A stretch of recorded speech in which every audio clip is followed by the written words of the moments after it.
time once again to slip into your camo, grab your bow, and join us out in the field for another episode of the Up North Journal, presented by PSE Archery.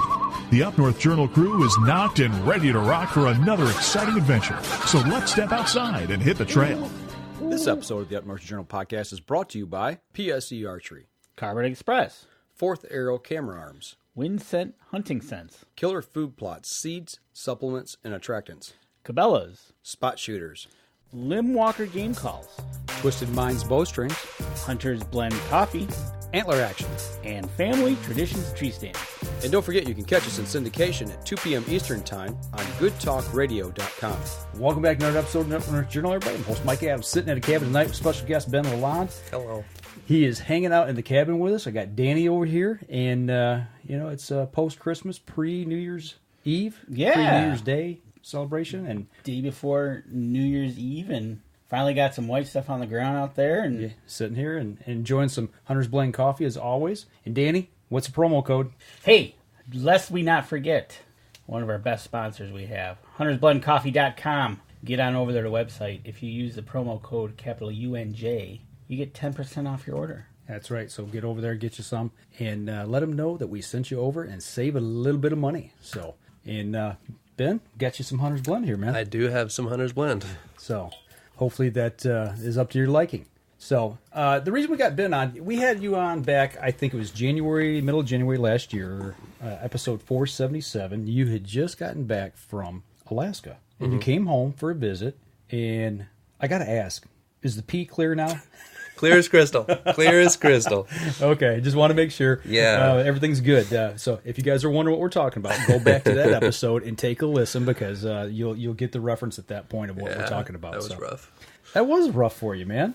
I mean, you got in some trouble out there, it sounded like. Yeah. It was this close to blacking out and not really knowing what I was doing, and just a whole lot of stuff happening. Tune in, check it out. What episode did you say? 477? 477, yeah. January, I think it was January 14th when I looked back. So it's all been almost a year. So yeah, and you survived. I did survive. I'm here today. So almost a year's gone by. Yep. What's going on in Ben's world? What's not going on in Ben's world? Where have you been? What have you been doing? Well, the last 3 months have been quite a rush. I was in Alaska again. Okay. On a bow hunt for brown bear, getting within pretty close ranges to them, and they're big, very big, bigger than grizzlies. And then after that, I was in Utah hunting mule deer, in Idaho for guns and ammo. I was in Oklahoma for North American whitetail. I've been in Wyoming, South Dakota, Nebraska, Kansas, and Mexico. You put a little tread on the tire. A little bit of tread on the tire. You get like frequent mileage or something like that? I do. I'm adding them up. They're getting up there. There you go, man. I passed one level, and I'm almost at another level, but I won't quite make it this year. So for those people out there that don't know, you work for... I work for the Outdoor Sportsman's Group. So it's we've got the Outdoor Channel and the Sportsman's Channel. Okay. Also the World Fishing Network, but that does its own thing. But we have a few shows that we produce in-house, and of those shows, I've worked on quite a few of them. Okay. Not all of them, but a good number of them. And, especially in the hunting seasons, it gets pretty busy. Okay. So speaking of busy. Busy.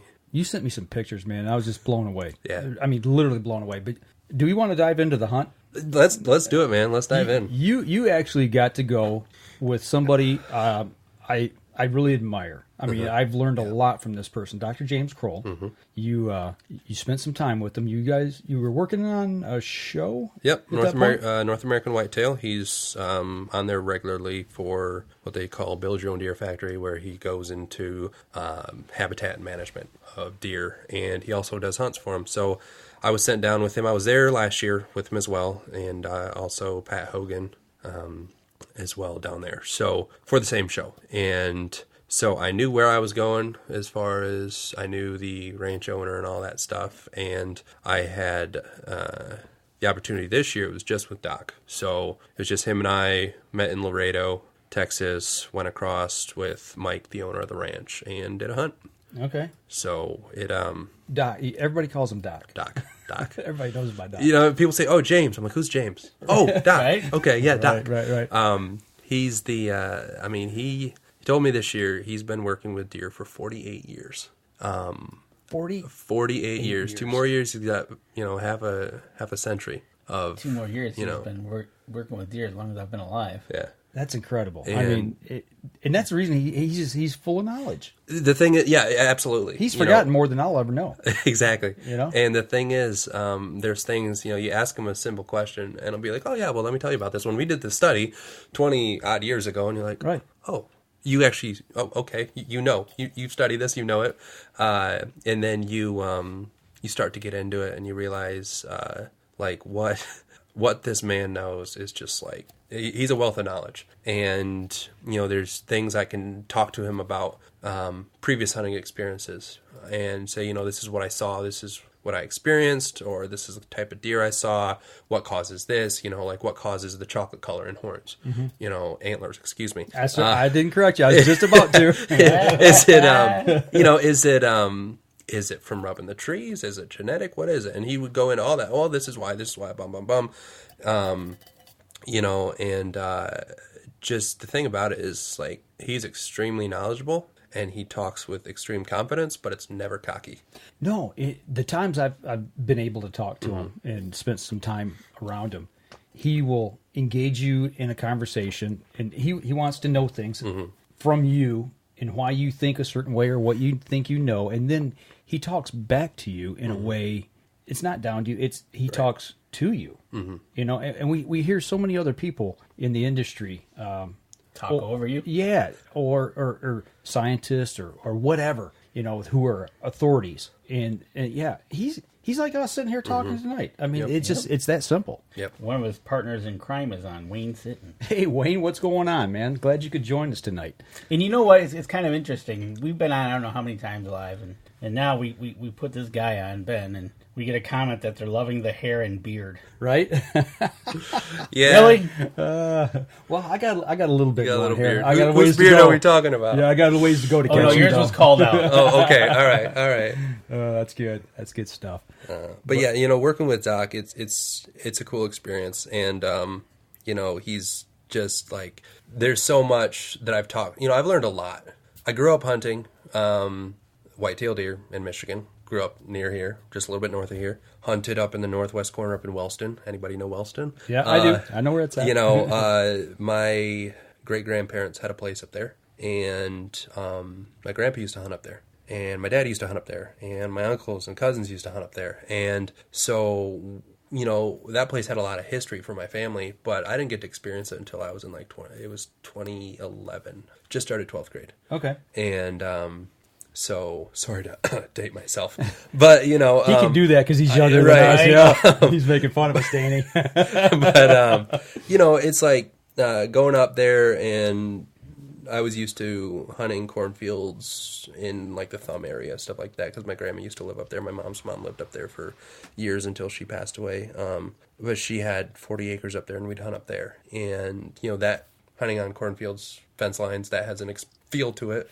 And then hunting up in northern Michigan has a feel to it, with all the it's two different worlds. It's completely different worlds. The smells are different. The sounds are different. Everything's different. The UP, even where Danny hunts, Yeah. is completely exactly. different. And it's one of the unique things about this state that it's almost like 3 different regions. Right. And so, having been hunting, my family, coming from a family where both mom and dad's side hunted, to this job that I started a year and a half ago, I thought, I know about hunting, right? Right. I know whitetail hunting, How little did I realize that I knew so little? Because there's just all these guys I've worked with, from the North American whitetail guys, guys my age that know just an astronomical amount more than I do about whitetail hunting, because they've studied this and they live, sleep, eat, sleep and breathe whitetail hunting. And a lot of the other people I've worked with, whether it be whitetail, mule deer, whatever, I thought I knew deer hunting, but I didn't until I still don't. I don't want to give myself off as an expert in any way, shape, or form, but you're learning. not. But I'm learning. Yeah, and you're getting paid to learn. Right. And You can shoot video. Right. And I've learned so much from the people I've worked with. And then to work with somebody like Doc, who has pretty near 50 years of experience as a wildlife biologist with these deer. I mean, it's just mind blowing what this man knows. And we'd be sitting in a box blind in Mexico. There's very low scrubby brush. There's not much. I mean, there's no trees for tree stands. No. So it's like you've got these. Right there's a picture. I mean, yeah, that's you'll look at that, and that's sitting in one box blind, seeing another box blind that I don't know how far away it was. It was probably 600-700 yards or more away. okay. And that's about what, 12 feet in the air? I'd say about 12 feet. So there's nothing higher than 12 feet. There's a couple, maybe 15 feet. But you look, there's nothing above it. No, there isn't. It's not Michigan. There's, Mexico, everything's trying to kill you. The trees, there's rattlesnakes, there's thorns and everything, prickly pear cactus, stuff like that. And people, people like to hunt in trees, especially in these areas, but that's not an option there. So we're sitting in a box blind, and Doc will talk quietly, but he's not afraid to talk. Like, that deer is this is deer, talking about different aspects of these animals. So we're sitting out there on the first night with Doc, and we've got Patas, which was our guide, and we're sitting out there, and we're seeing deer coming in from this side, that side. We saw one way hundreds of yards in the distance, and we're just waiting, And Doc would do a little rattling out the window, and we saw this one buck. He's super wide, not real tall tines, but really wide, way out, about 600-700 yards out. We could just barely see him with our binoculars, and Doc rattles, and he turns and comes bolting straight towards us. When does that happen in Michigan? I mean, I've never experienced that. I've never heard a lot of people that do that and make them come in. Right. The whole dynamic's so different. Yeah. And I don't mean to interrupt. No, it's fine. It's fine. It's a whole nother country. It's a whole nother world. Yeah. It's similar terrain to a lot of the parts of southern Texas I've seen in my travels for the job. But, calling in deer like that and just seeing them respond, and just the vast numbers of animals that are there. And so it's like, and mind you, this ranch we were on was low fence. And so it's like they're coming in from all over, and they're not constricted to this little tiny land. Because down there's two different ranches, and the one of them is all low fence, and it's huge. I don't know how many acres. The other one is, I forget exactly. I want to say it's close to 2,300 acres or so of all high fence. I don't know if you did the math on it, Danny, or not, but it's 2.5 square miles about. Okay. So there's a bit of space there of some higher fence, but that's around the actual ranch property. Okay.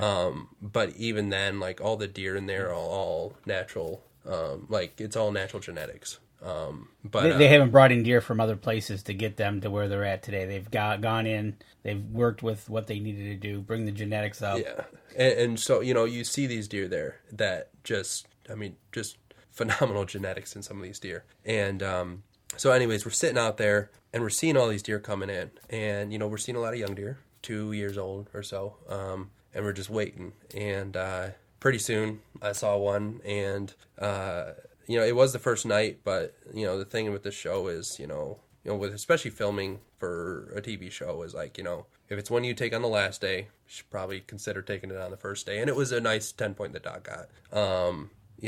He posted, if you want to see pictures, it's on his Facebook page, which Dr. is Deer. Dr. Deer, I think. Yeah, I think that's his page. Dr. Just Deer. Dr. Deer. Yep. So you can check those out there. But anyway, so it's on his Facebook page too, I think, isn't it? Yeah. Okay. On Yeah. his Facebook page. Yeah. So, it's just like he's, I thought, okay, this is a guy who studied deer for 48 years. Mm-hmm. He's done a lot of deer hunts. He's culled a lot of deer. So I'm thinking, okay, this is just another deer for him. No, not at all. He was guessing the age off the hoof. I don't remember what he guessed it off the hoof, but once we got it, he aged it was about 8.5 years old is what he aged it at. Wow. So this is an old buck. This is an old buck. Yeah. And but it was something where he's just he respects these animals. He's studied them for years, and even then, it was something as simple as I picked up a shell casing on the way out of the blind as we're going down to get this deer, and I said, I don't know, you've killed a lot of deer. I don't know if this matters to you. If you want it, He said it does matter. Each and every one matters. And that was cool to see, because he has respect for the deer. He understands, as much as a human can understand deer. I don't know of many, if any, humans that understand as much as he does. Right. But yeah, it was a cool experience hunting with him. So like I said, guys, if you want to check out on Dr. Deer, go over there and check it out. Check it out. Absolutely. That's a thing, right? He's put so much time and effort, almost 50 years into this. He's given them the due respect that they've allowed him right to get. Right. Well, I'll tell you what, there's more to this story. There is. There's a lot more to this story. So I'll tell you what, let's take our first break. We come back, we're going to dive a little more into what Ben experienced down in Old Mexico. So we're going to step outside. We'll be right back after this. PSE Archery has reinvented the way you buy bows. From now on, you can make the most educated decision possible by basing your bow choice specifically on your shooting needs and goals. All you need to do is ask yourself, what kind of shooter am I? What do I want to achieve? PSE will help find the right category for you. So, what kind of shooter are you? Find out at psearchery.com.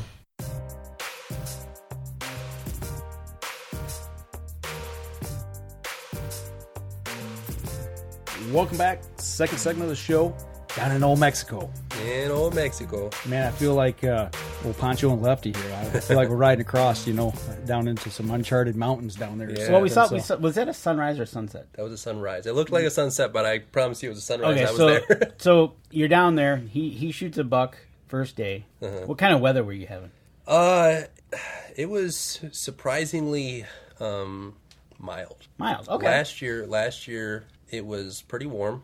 And I was wearing just super lightweight pants, lightweight shirt. This year I needed to throw on a jacket. At night it got, I think one of the nights it got in like 48 degrees, somewhere around there. A little bit of a chill, but not bad, because I was up in, the hunt before that was Kansas, and that was a couple weeks before that, and that was right before Thanksgiving. One of the mornings we got out there, it was 9 degrees. For sitting in a blind in Kansas. How much? 9 degrees. 9? Niner. Yep, 9.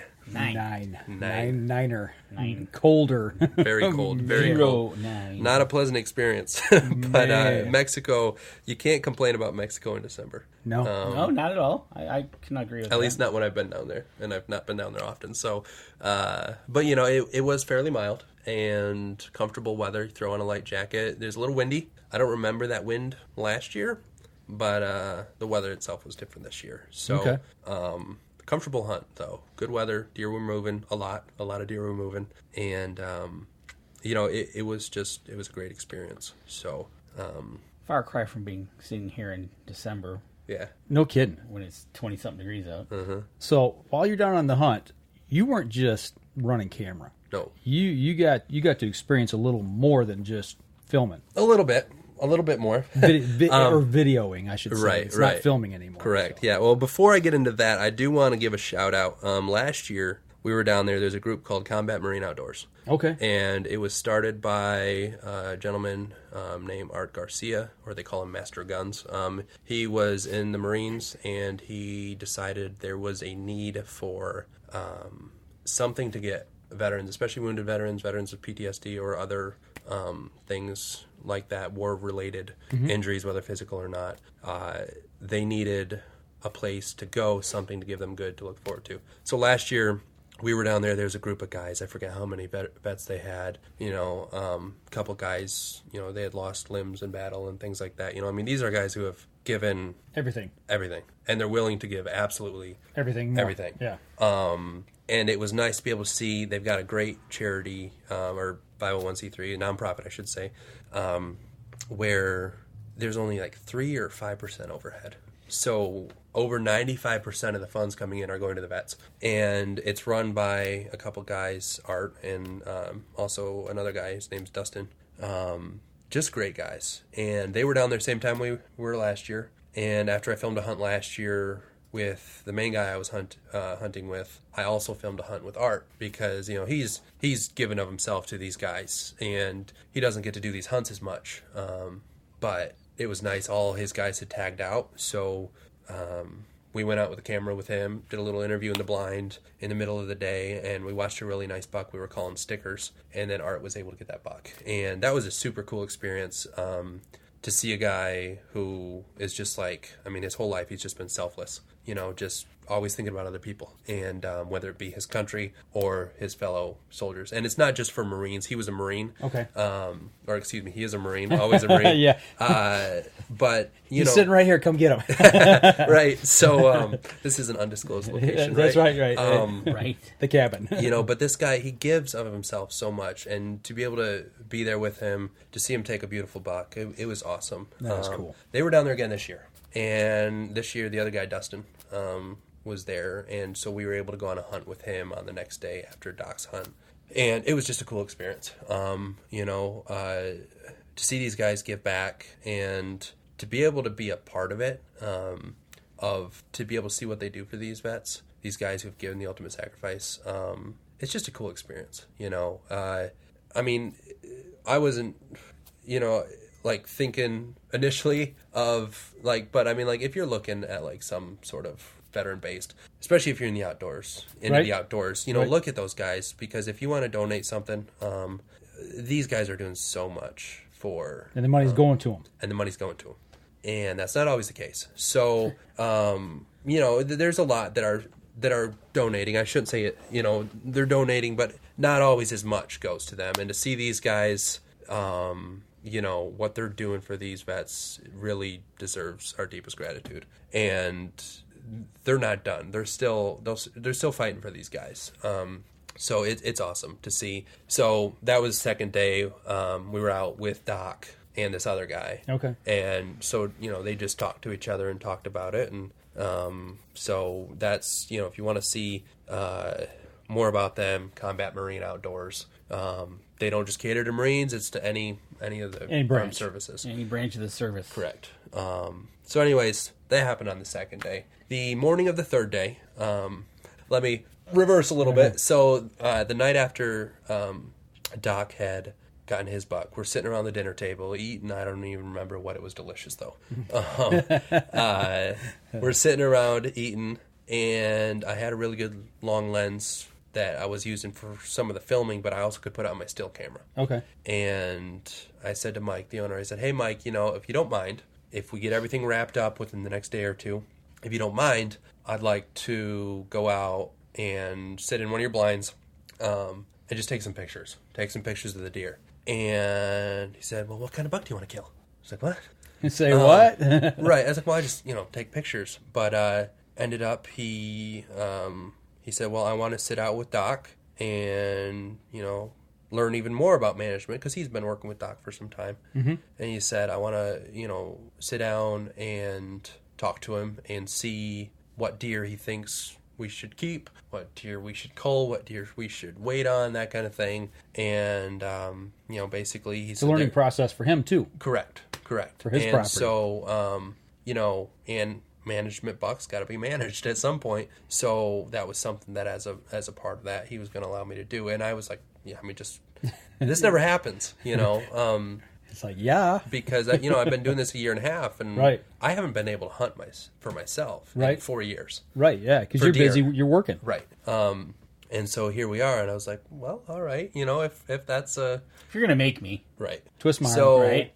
But you know, I didn't, you know, I didn't want to push it, because it was, you know, extremely gracious of him to do that, and to allow me to be a part of it, and we're going to film it and all that stuff. So we went out on the third morning and sat in the blind, myself, Mike, and Doc. We sat in the blind, and in one blind, and Doc said, you know, that's a good one, that one's about this old. And I'm just learning from Doc. I'm just listening, you know. And he's like, well, that one's about 5 years old, that one's about 4 years old. So, well, how do you know? Tell the difference? What's the difference? Because, you know, I'd learned from a lot of guys, like, you know, you look for these certain features, look at the nose, look at the gut, look at the coloration on some of them, look at, you know, different features, and to be able to tell the age. But it always confused me with the 4 and 5 year olds. Like, okay, I can tell that one's a 3, and that one's at least older than a 3. Right. And then Doc would break it down, like, you know, well, look at the shoulders on this one. This is a 5 year old. It's all in the shoulders. You know, look at that. Okay, well, I'd never really realized that. So it was like, okay, so that one's a 5-year-old. No, that one's a 4-year-old. Look at the shoulders. So that one's a 5-year-old. No, that one's a 4-year-old. Look at the shoulders, or other, whatever. And so we're out there and we're looking at the different features of different deer. We're sitting in a blind and the deer are all around us. We come in there and, there's a deer that does a snortwheeze, and, which is pretty cool to see in person. And, we just watched him. This is him right there. Just look at the genetics of him alone. The brow tines on him and just the height and the mass and even the coloration. He's beautiful. But to watch him do that snortwheeze right in front of us it was cool because, you can see he's got his gut all sucked in because he's sucking in the air as he does. He's got the lip curled and, just all puffed up, angry because some other buck is getting a little too close to a doe that he wants. And what amazes me about this picture is not the fact you caught it, but the sun's in the right spot. The deer is angled the right way. You can see his rib cage poking out where he's sucked that air in, and you can see that shadow on the backside. That's incredible. Yeah. It's just the timing of that photo is awesome. This is all early morning, and so this is all within a short amount of time too. And we see this buck out there, just a beautiful buck, and that's not even the biggest one we saw. And it's natural genetics. Like I said, it's natural genetics. It's nothing they've done. It's all part of the management, the quality of the management there. And they're learning more. And that's why he wanted Doc to sit out with me. He said, we want to make this the best we can, so you see these deer around there, like the one they call Bullwinkle. And just, he looks small bodied. And he wasn't a huge bodied deer. But the mass of the antlers. But look at the antlers. There's tons of mass just there. Beautiful deer, and that's another one that Doc shared on his Facebook page, and he has a couple more pictures of him on there. And this is not photoshopped. No, this is This is so don't go there, people. Right, this is real. This is real, and to see genetics in the deer, to see the quality of the deer around here, and then to hear Doc talk about how to get there, how to make it better, how to make it stronger, and that kind of thing. It's just such a learning experience. And then we're out there, and about 250 to 300 yards off, coming down the road, I see this 8-point. And, beautiful 8-point, almost perfectly symmetrical. This is a dream buck for anybody that I know. And just coming down the road, and and Mike's like, well, that looks like a good management buck. You're like, say okay. What? Say that again. It was just an incredible opportunity. Doc was filming, and I was able to take this picture. It was about 15 minutes before. He was a little further out this time. When he came in, it was about 112 yards is what we ranged it to, and one shot, 270 Winchester. Hornady bullets, which were, we saw the video. We saw the video. Yeah, you saw the video. But if everybody else wants to see it, they got to watch the show. Yep. Right. Which will be when? Next year. Next year. North American Whitetail TV. Okay. There you go. It'll be keep an eye out for it. Season. So Doc was filming while I shot it, and all it took was one shot. The aftermath. I don't want to give anything away, right? But the aftermath of what he did and what the deer did to me was just simply incredible, right? You got to watch it. Yeah, man. I've still got the bullet because it ended up lodging in the shoulder opposite side of him, and just one shot took him down, and it was quick, it was clean, absolutely, just the way we like it. Yep. And Doc aged him. He was about 5.5 years old. And it was just, I've always loved seeing deer with those chocolate antlers and, like a quintessential whitetail hunt. Certainly not going to ruin whitetail hunting for me because now I know what to look for in a future deer, Right, right. But it was just an incredible opportunity that... doesn't happen often. And it's one of those things. It's right. Like you said, it's been since you started working there. Right. You haven't had the chance. Mm-hmm. And when this kind of just comes along... Right. If you're back in Michigan, you have the opportunity to hunt. After shooting that, what's going to be, how are you going to hunt Michigan, I guess is what I'm going to say. Are you looking for something of equal caliber or near that caliber? I think, especially after spending time with Doc. Right. After spending time with Doc, You know, I mean, the $3, the last time I got a deer was 5 years ago. Like I said, I haven't hunted in 4 years until now, and the last time before that was 5 years ago. A lot of what we hunt around here is public land, so I'm not going to expect 130-some-inch deer to walk out. Doc guessed this one. He didn't get a chance to actually measure it, so we didn't get the actual numbers, but once I get the actual rack from it, it'll be measured and all that stuff. So now does that have to go through all the... It's a process to get it through customs. Yep, that's so I don't have it yet. But when I do come back to Michigan to hunt, and I'd like to this next year, don't know if it'll happen. Let's hope and cross our fingers. Especially, northern Michigan. It seems that anytime I've been up there, I haven't seen a whole lot of real big deer, but they're out there. Now, are you talking UP, or are you talking northern lower? Northern lower. West side or east side? West side. Northwest. Okay, Northwest 12. Yep. Okay. Yep, exactly. So, Gotcha. I've hunted there before when there was an antler restriction, and I've hunted there before, before the antler restriction, and I just, at the time, I didn't know about it, right? I didn't know about management. I didn't know about aging. And I still know so little about it now, but I'm starting to get a better understanding and a better appreciation for it. Do I regret ever taking any of the deer I've taken that were all only a year and a half old? Absolutely not. At that time in my life, it was an incredible experience, and I wouldn't trade it for anything. The people I got to take those deer with that were in the blind with me, or when I was by myself. The deer I got up in northern Michigan was a spot that my grandpa, who I was very close to, had told me. He said, go to this road, go down this little real narrow path. On the left hand is private, on the right hand is public. Go down that. Once you get to the end, there's a big drainage ditch. Go down that drainage ditch a few hundred yards. Sit up on this culvert. That's where I got one a few years ago. That's going to be a good spot, and that's where I got my deer up in northern Michigan. It was a small deer, very small at the time, but it was probably one of the ones I'm most proud of because you followed Grandpa's advice. Exactly, and you did it by yourself. You're out by yourself, right? And so to be able to have that memory, he just passed away back in February, but to have that memory of him, even though he wasn't there when it happened, but to be able to come home and show him the deer and say, this is right where you told me to go.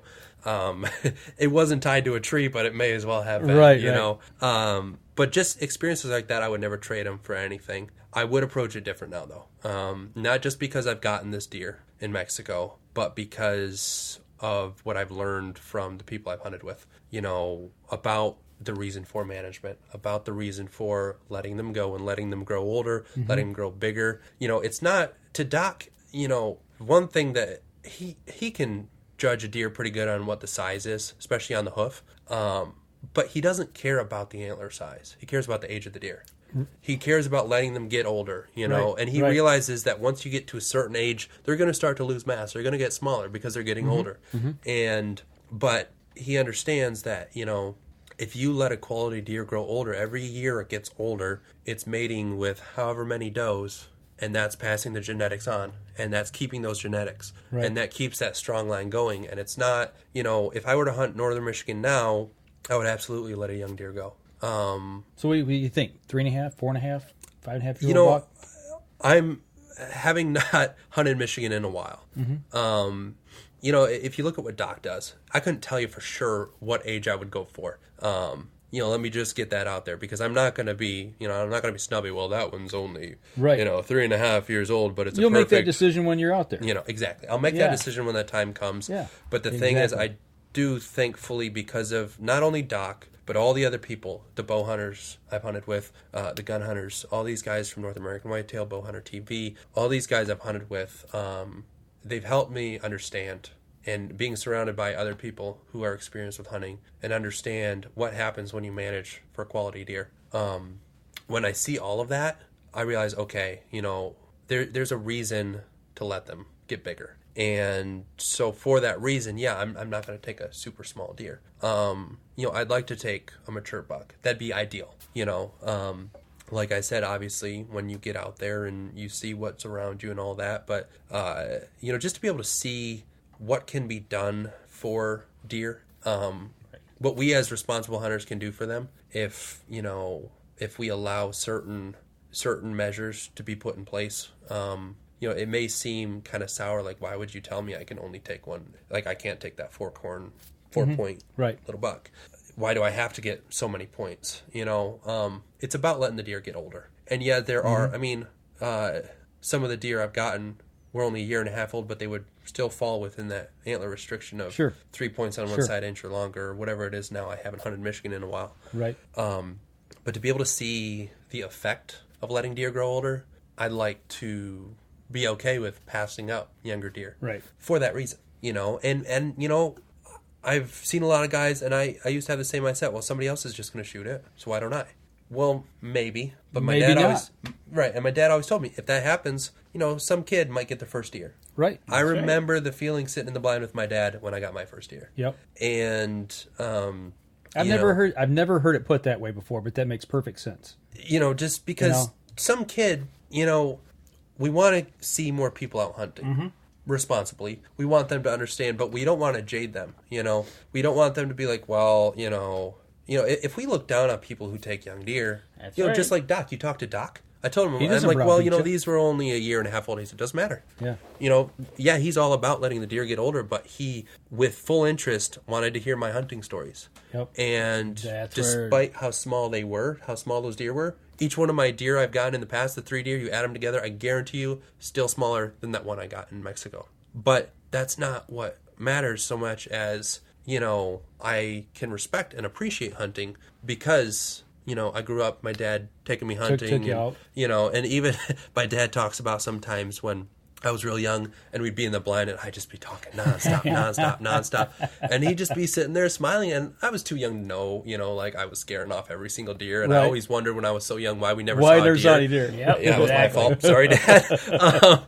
But, it's just like you see, if we can show people what's out there, what can be had as far as deer hunting goes, and we can get people to understand that it's not about killing. It's not about just like, it's just the kill. There's so much more to it than that. That's only the culmination of, for some people, months, some people years. Absolutely. Especially when it comes to this deer management, you talk about these people seeing quality deer each year, and they give these deer names. Because they're like, oh yeah, that's that deer. And some of the names are silly, like the one was Bullwinkle, right? Because he's just huge. They have another one they call Mr. Broadway, and he was just super wide. And this one I forget what they called this one. But he's just a beautiful wide buck. And just, a lot of people's dream deer. But the thing about it is, like, they're watching these deer year after year. They're watching it, and in their management efforts, whether it be in Mexico or it be in Missouri, or it be in Illinois, or it be in Michigan, any of these places, you're seeing the effect, especially when they show you trail cam photos. Well, this is him last year. Oh, here's his sheds. I got his sheds. Just look at how big these are, but they're bigger now. And you see, it's not about the kill. It's not necessarily about the size of the antlers on the deer. It's about what you can do for the quality of the herd. Right, because when you're managing that herd, you're making sure that there's deer having a quality life. Yep. They're getting old. There's things that have to be taken into effect. Are there coyotes running them down? Okay, what do we got to do to manage that? In some places, like down in Mexico, Texas, a lot of southern states, they're having issues with feral hogs. What do you got to do to manage that? And they're just...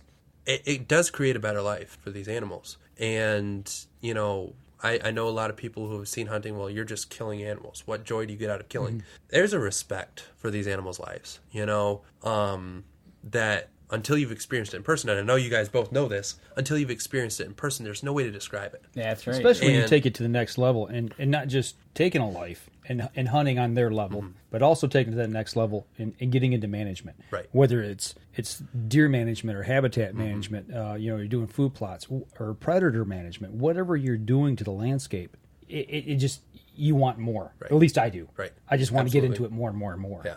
That's right. And it gives me, I always knew there was a reason to respect it. You get that adrenaline rush after you make that shot.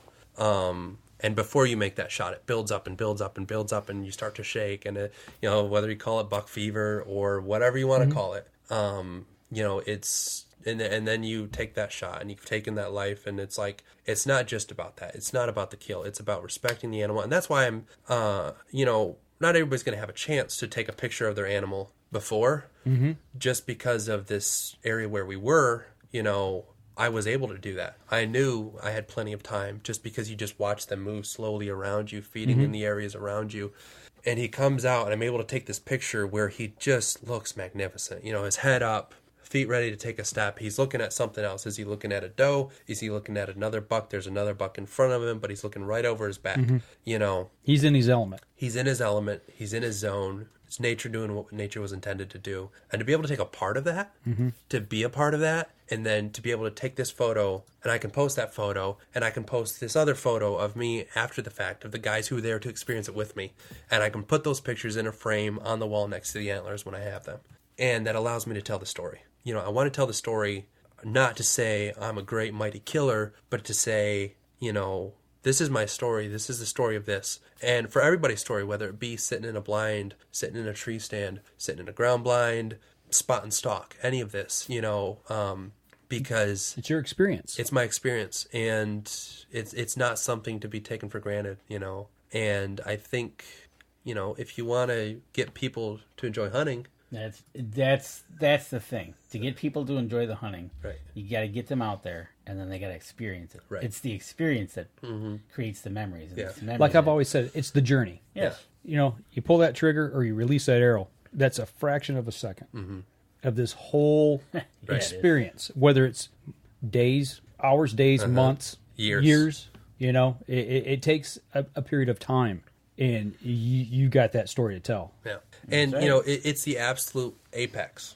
And I'm by no means an expert hunter. I've learned more about hunting in the last year and a half than I have, you know, about hunting animals I never would have imagined hunting, just because of being a camera guy. And, you know, you're as much a part of that hunt as the hunter is. Absolutely. And so, you know, you're there. You've got to be just as quiet. You've got to be just as stealthy on the move. You've got to move in the same pattern. You got to move as one to be a part of that. And having a little bit of a hunting background to be able to understand why we do certain things.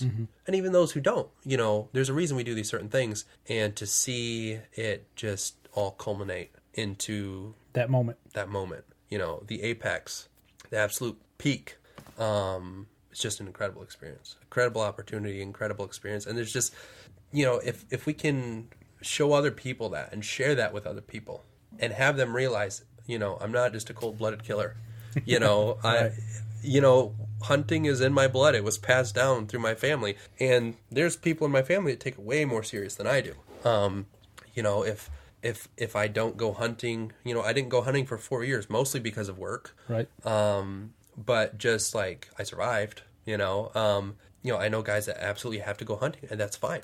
You know, if that's what gets you going, that's fine. You know, and so to be able to bring this all together and see it and just be a part of it, just to be a part of Doc getting his deer, and then the other guy from Combat Marine Outdoors, Dustin, getting his deer. That alone is worth the price of admission. It's absolutely worth it. Yeah. Because there's times where, you know, most times when I'm running the camera, I don't get the adrenaline rush. There's been a couple times this year. And, you know, to be a part of that and to get that same rush, and no, I'm not pulling a trigger, I'm not releasing a bow, but I'm pushing a shot. Button. Yeah, I'm getting a shot. I'm as much of a part of this hunt as they are.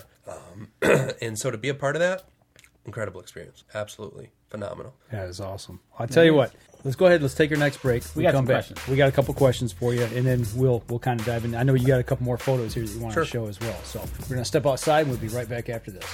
PSE Archery has always dominated the speed category. Now, the most revolutionary cam system ever to hit the market has perfected the shooting experience. Introducing PSE's Evolve Cam System, featuring extremely high let-off capabilities and the smoothest draw cycle in history. No other cam system has ever delivered this level of total comfort and total control. Experience PSE. Experience performance. Welcome back, third segment of the show. For those of you on the podcast who don't get to listen in on the commercial during the commercial breaks, you need to come back and watch the live stream. That's right. We talk about some cool stuff in the breaks as well. Right? So now we got a couple questions here before we get back into where you've been and what you've done. So we want to get these out of the way. Tim Cius, our own sponsor of Call 'em Out on the Limb Walker Game Calls. There you go. Does Ben hunt turkeys? Do I hunt turkey? I would like to hunt turkey. I haven't been able to in a long time. When I was real young, I went up to, what is the town? Near Tawas. My grandpa had a place up there. Okay. And we'd go turkey hunting with him. Okay. Another one of those situations where I was probably talking too much. We didn't see anything. Right. I haven't hunted turkey since then. It's something that in recent months, and even in the last year or so, I've just thought, it'd be nice to get out there. I'm not opposed to getting out there and going turkey hunting. I just haven't yet. Well, Tim is does nothing but think about turkey. Okay. Like I think about deer. Right. I mean, it's 24/7, 365. Well, I would like to learn some more about turkey hunting. I just haven't had it. What little I've gathered in the places I've hunted is it's definitely like deer, different in different areas you go to. It's exactly where he's at in West Virginia. Yeah, it's ravines, hills, hollers, and mountains. Right. So, what else you got, Dan? For my brother, what is the most memorable thing you caught on camera? Let's make this not deer related. How's that? Not deer related. Yeah, we can do that. There you go. I can't get into too much because in the last year, a lot of the shows I filmed haven't aired yet. Right. So watch Peterson's Hunting. Watch North American Whitetail. Let's see. This is a teaser is what this is. It really is. I mean, I would love to talk in full detail about all these things. And he's contractually obligated. Correct. Sort of, but I just don't want to get in trouble. Let's see. My most favorite thing on camera, most memorable thing on camera. There was a lot this year, and so like I said, you got to tune into the shows. But let's think about last year. I was in Mexico last year. One thing wasn't the most memorable, but last year with the one guy hunting, got in the blind, and 11 minutes later we saw the deer. 12 minutes later he was on the ground. It was done. There you go. Wham bam, thank you, ma'am, done. Right. That's a wrap. Right, exactly. That was a whole new experience for me. Yeah. I've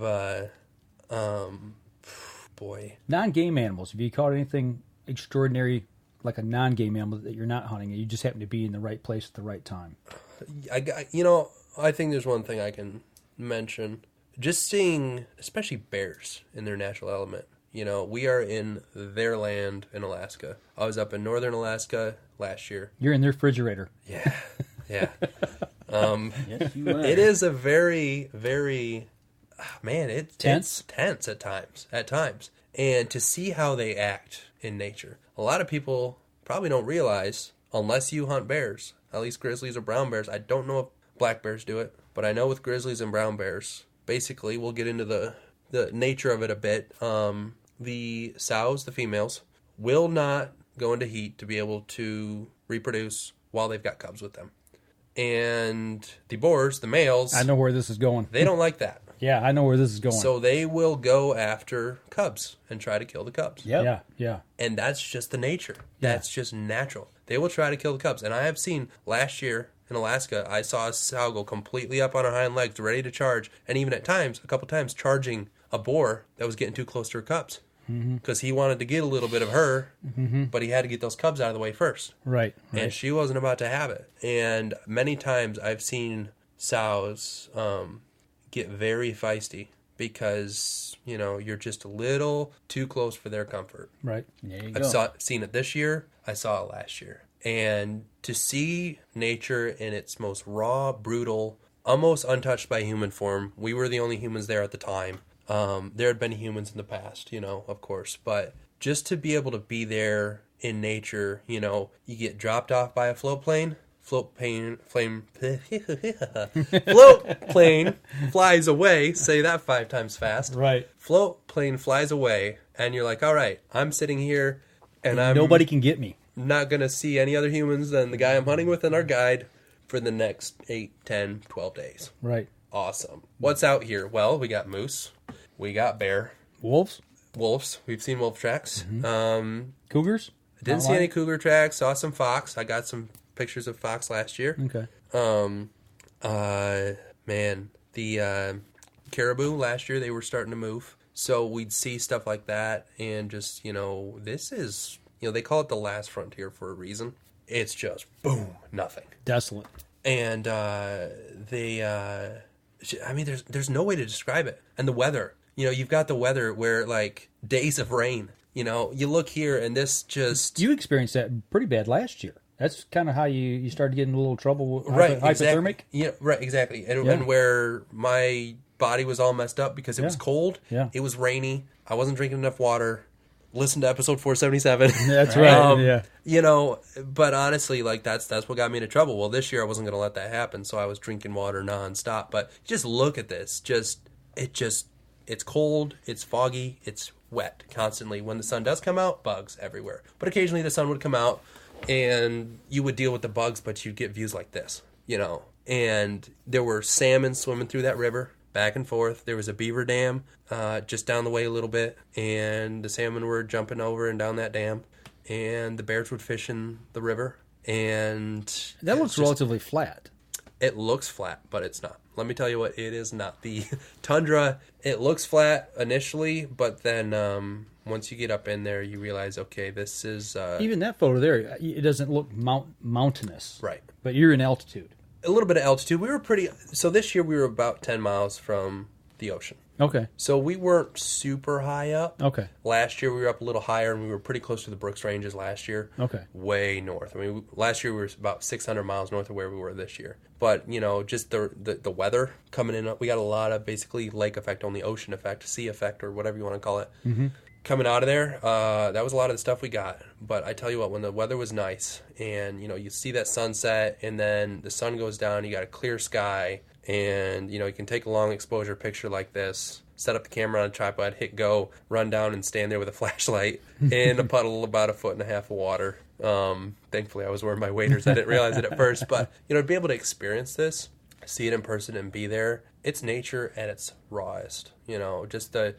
You know, they call it a dog-eat-dog world, if you will, or a bear-eat-cub world, or whatever. Right. Unforgiving. Very unforgiving. And, but it's just, there's nothing like it. And so, memorable, I mean, Alaska. It's got to be. You know, to see these bears acting in nature, to see the way the sows tend the cubs and defend the cubs, and when it's time for the cubs to move on, the sows kick them out.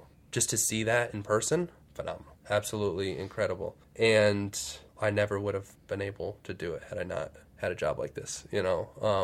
So yeah, this isn't something you can do on a weekend, right? You know, I mean, these are hunts not that people plan. exposure. Right, Yep. People plan for years to do these, to do a hunt like this. Absolutely.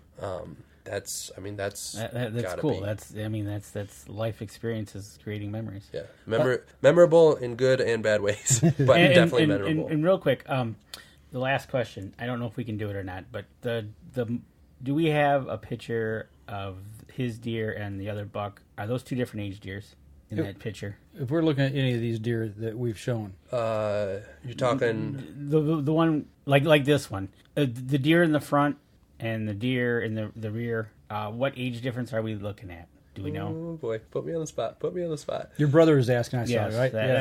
I don't know if we have a picture enough to show. This one's going to be the best example of that. Okay. Or even actually, if you go to the one of mine, this one, that one behind him. Mm-hmm. See, thinking on the spot, I can't remember exactly how old that one behind him was. That one behind him is a couple years younger. But if you go to this other one, right there. Okay, so there's my deer, 5.5 years old is what Doc ended up aging him at. Mm-hmm. That one in front of him, they figure, I think they were figuring he was about 3.5 or so. Really? 3.5. Okay. Doc said, that one in front, he's got excellent genetics. You can't really see it as well there, but he's got really good quality to his antlers. But you look at his nose, he's got a bit of a, from his eye down, kind of cuts down a little bit in a downward angle. Mm-hmm.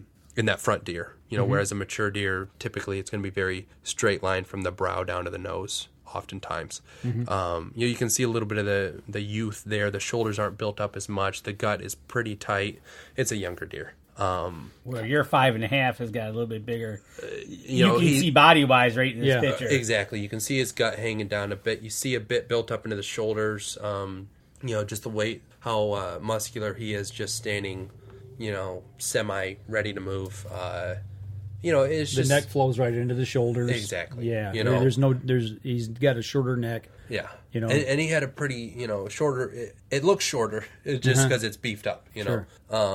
And the other one, he's got longer legs. Right. I mean, he looks like his legs are a little bit longer than his body, his body. And a lot of things, if you look at the hocks of the one in the front, you can't see it on the one in the back because they're covered by the one in the front, but you see that the staining on the hocks, that little brown on the tarsus. dot. Exactly. That was one of the things Doc kept saying. Look at that, look at that, to tell oftentimes between like a 2.5 and a 3-year-old, like how much staining there was just from part of their mating rituals and the different glands there. So to see the different age in them, that's the best picture I have that I showed you guys. Right. I've taken hundreds of pictures just in that morning. I took over 550 pictures. Multiples of each deer, but 550 pictures that I'm still working on editing. Right. So imagine if we were back in the day of rolls of film. Run down to the drugstore and develop, or go to the dark room. And develop 550 pictures at a 36 roll exposure. That's a lot. That's a lot of rolls. Right. It's a lot of money. I couldn't do it if I had to do it that way. I tell you what, let's step outside, take our last break. Let's say the time we got left for the last segment of the show. So we're going to step outside once again, and we'll be right back after this.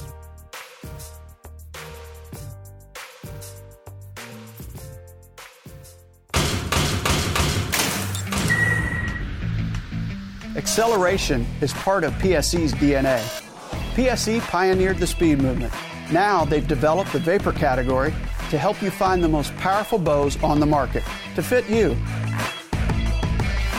High speed equates to intense power and building the momentum you need to be successful. Are you a vapor shooter? Find out at psearchery.com.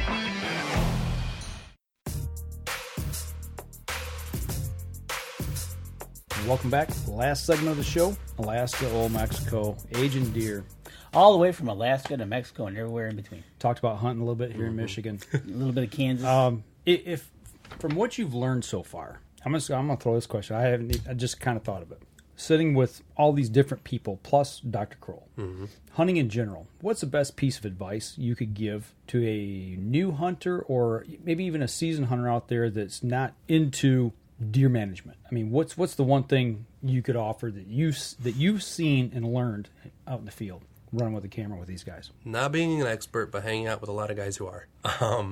It's it's all about letting them get older, letting them grow older, letting them get bigger. Is that like species across the board, you think? I don't know if I'm qualified to answer this question, but the fact of the matter is, each year a deer gets older, it's another year that it can be spreading its genes to other deer. Right. And it can be creating more deer down the road that can carry a lot of that same genetic, the genetic footprint or whatever you want to call it. So that these deer bears, moose, whatever. Right. And the thing is, that's why in many places, I think that's why they put, a size restriction, because often, not always, but often size is indicative of age. And even with fish, they get bigger as they get older. A minimum limit, right? Yeah, they got slot limits and things like that, and different things that they want to use to manage that species. And when we talk about how, I just saw a sign the other day that plays right into this.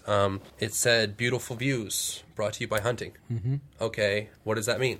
Well, conservation, we can say plenty of times hunters are the greatest conservationists. We're pouring millions of dollars every year. Billions of dollars with a B into hunting licenses, or products. Which we got the Pittman and Robertson funds that come back to each state, and get put back into management that way. Right. This money is being put into so much, and we as responsible hunters, we got to realize that if we want to harvest quality animals, we've got to allow them to get to that point. That's right. We can't kill them before that, know? Well, it's the conservation part, like you said, that makes sure that we don't do that and we wipe them out again, whatever species it is. Right. And we look at ways of whether we're reintroducing or we're taking our time with them and just looking at them scientifically, saying, hey, guys, we're starting to really wipe this out. We need to pull back on it, cut the limit or whatever it might be. Like up in Saginaw, up in the Bay Area, they're having just the abundance of walleye. They lowered the size limit a little bit so they could pull more out because they were starting to get to that too many. And that's not good either. Right.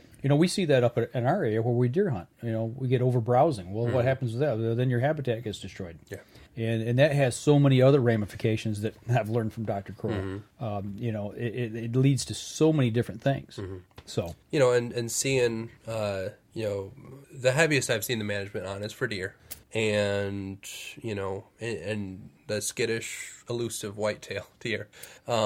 that are not as skittish or elusive in Mexico, but they're still whitetail deer at their core. You know, to see the management, because just a few years ago, you know, Mike was talking when he first got that place, it was awful. There were very few deer. A lot of them were real young, but it had been overhunted, and the land was, you know, I mean, you saw the one picture where it was, you know, that sunrise and you see that nice scrubby brush, but, you know, Mike's implemented different steps to basically create better habitat for these deer. Does he have food plots, watering holes per se? Has he gone in and worked with the land to that aspect? He's working with the land in a lot of ways. You know, and I don't think he's really doing the food plots much. He does have some cattle, and we see deer in the same area sometimes. Yep. Okay, yeah. All right. You know, but like to look at just the natural land as it was untouched for who knows how many years, and, you know, needing to maintain that land because he just didn't have a good crop. But this is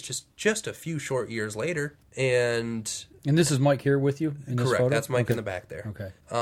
What he's done to this land is he turned it from something where, you know, oh yeah, it's just another whitetail and it's small and there's, you know, the land's not that great and all that, to these quality deer that, you know, some of the bucks they consider management bucks are bucks of a lifetime. And to be able to see that, you know, natural genetics that have been allowed to flourish, Bullwinkle being a prime example of that, you know. And this has all happened in just a few short years, right? Just a few years. I don't know the exact number, but you look at this, you know, something like this is like, you know, these animals have got plenty of food. Habitat's been managed well. They've got, you know, they've been given the opportunity to grow. Certain bucks are specifically not harvested because they've got great genetics to pass it on. Right. And until the time comes to harvest those deer when, you know, they've lived to a certain point, then at that point, you know, if it's their decision to harvest, then so be it. Yep. But to allow genetics to pass on generation after generation, to see so many deer, we could look at certain deer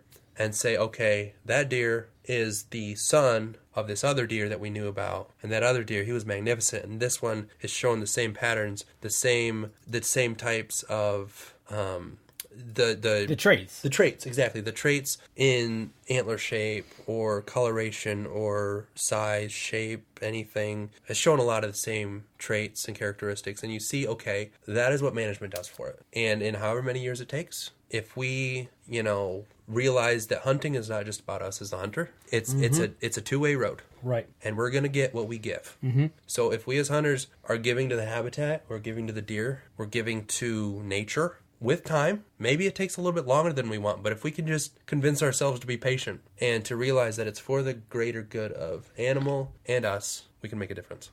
What you just said, I've never heard it quite put that way. You're going to get back what you give. Yeah. If you don't give anything, you always take. Yeah. You're going to run into a problem. Yeah, eventually you're not going to get. Well, look what we've run into with just what we going in and doing lumbering, doing forestry projects, right? What you get in when you go in there, no, it's good to do that. Right, you know, you cut that old growth out. You know, it's going to flourish and regrow. Then, which is good to hear that I heard was that's what the DNR and everybody likes to hear, because that also helps if a forest fire starts. It's a stopping point. It's like, you know, it's not a matchbox. I talked to a guy that's now managing up in the northeastern, I think he's up in New Hampshire, Vermont, somewhere up there. And he used to manage Huron National Forest. And he said that there's more dead fuel load on the ground in the state of Michigan, in northern Michigan. He said if a fire ever starts on Lake Michigan, it won't stop until it gets to Lake Huron. He said there is so much dead fuel standing in the forest right now. It's just mismanaged, you know. And it's not so much the public grounds, it's the private grounds. It's you know, and that's kind of where we've started at our place. And we started doing a lot of timbering and trying to get that dead stuff down, get it out of there, and get that mature stuff gone so we can get some habitat growing. Right, and that was something, you know, my dad said in the past, especially when he and I started going up there. You know, it wasn't until 2011 the first time I went up there to hunt up in northern Michigan, and that for me was a cool experience. But that was like, you know, everywhere you look, there's so much, and there's this one spot that he used to hunt a lot when he was younger, and he likes to hunt it still, and that's, you know, it's awesome to be able to hunt those same spots. But he, you know, he talks about, you know, how much thicker the foliage is. Right. And, you know, he can show me the stump. It's all rotted out now, but the stump where my grandpa was when he took an 8-point buck that's now hanging in Dad's family room at home. That's cool. He was sitting behind that stump awesome. And that stump is just a few hundred yards away from where I got mine. Yeah. The stump I was sitting behind. Right. But, you know, he's talked about it before. You know, you don't see the quality of deer. Partly it's, you know, whether it's being overhunted or whether, like you said, the habitat management. And last time I was up there 4 years ago, they were doing a lot of management as far as the loggers were up there just chopping trees, and you could see just these clear-cut areas. And, you know, they take out the big logs, but they leave all the other stuff. But then you'd see all this young growth coming up. Right. And, you know, that's just deer fuel right there, you know. Yep. So to be able to see, you know, Dad would talk about when he was a lot younger, the deer were a lot more plentiful. They were bigger. They had plenty of food. Now they got a lot of acorns. But what else do they have up there? Right. You know, there's some stuff, but not, you know, it's not like sitting on cornfields or bean fields around here. Right. And pine trees are not good food. Right.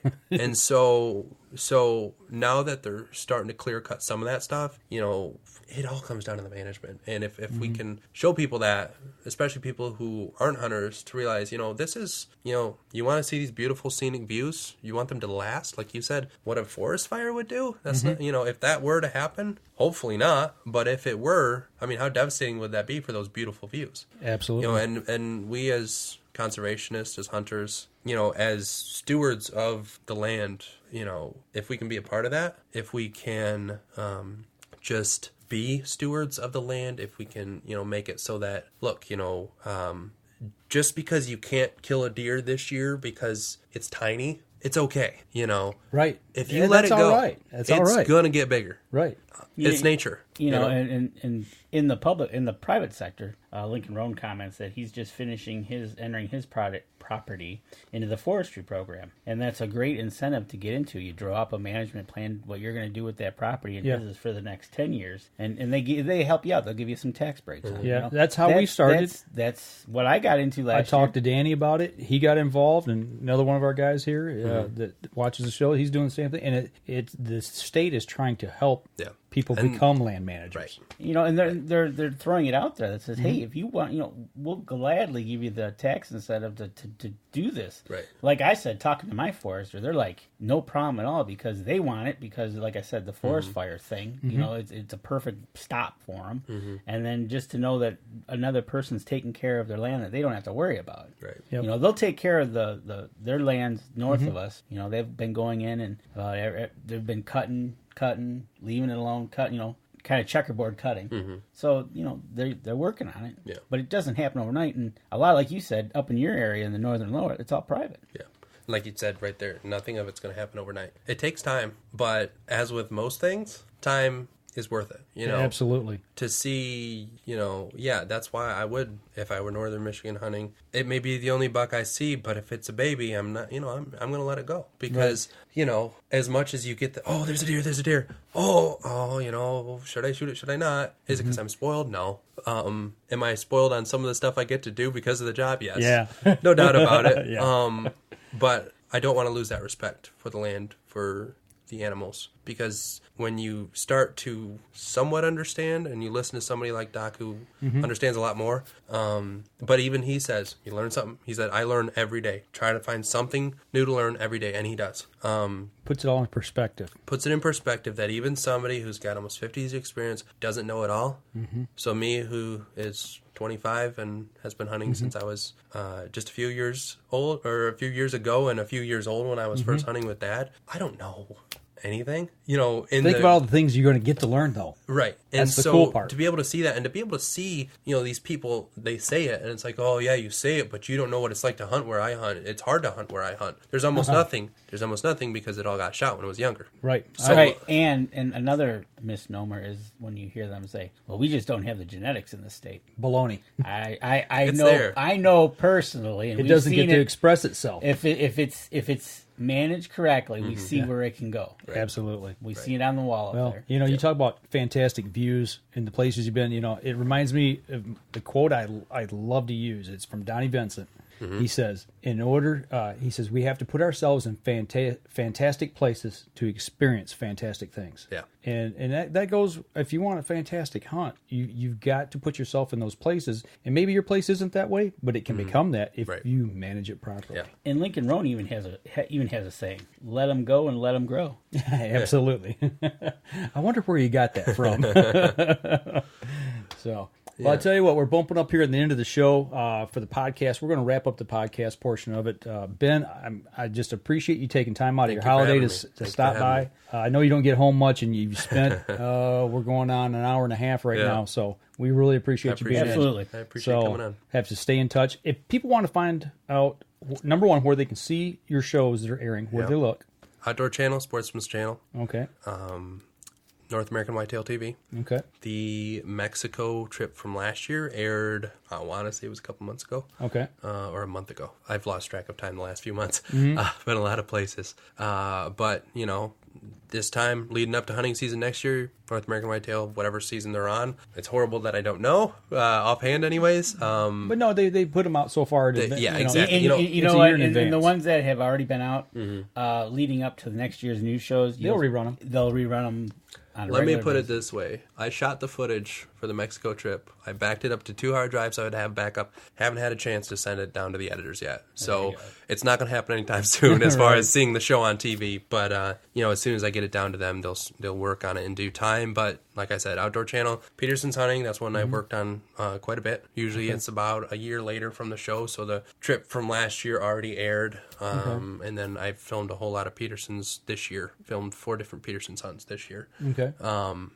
Out west. And all of that stuff, Peterson's Hunting TV, Peterson's Hunting magazines, that's all us, North American Whitetail Magazine, Bowhunter TV, Bowhunter Magazine, plus a host of other magazines.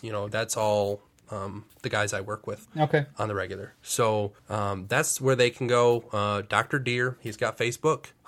You've got Facebook? I do have Facebook. I hardly ever post on it, but you can go follow me. It's Ben Lalonde, Traveling Videographer. Instagram is BRL_travels. Whole lot easier to remember that. I cross-post between the two when I do post. And, there's some places I go, some things I do, some things I'm a part of that I can't necessarily post on right then, right there. Right. Hence the reason I can't go into detail about a lot of the stuff, a lot of the hunts I've been on, or even show you the footage from mine on the web here, because it's all, stuff that can be part of the show potentially. Right. So, we want to keep that fresh for the viewers. Well, maybe we get you back next year and you can show us a little of that. We can talk about a few of those things after we've seen them on TV. There you go. That'd be great. That's good. That's the biggest thing I can say is, I do have my page, but I hardly ever post. So, but the thing is, all of these shows, these TV shows, they all have Facebook pages, Instagram pages. Absolutely. Yep. Outdoor Channel has an Instagram and Facebook page.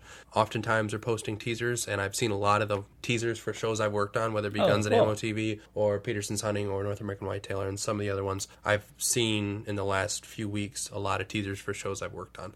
So you follow those pages. You'll see it. You're going to see it's at least coming up. Yep. And then, boom, you can, hopefully, if you got it, you can tune in and check them out.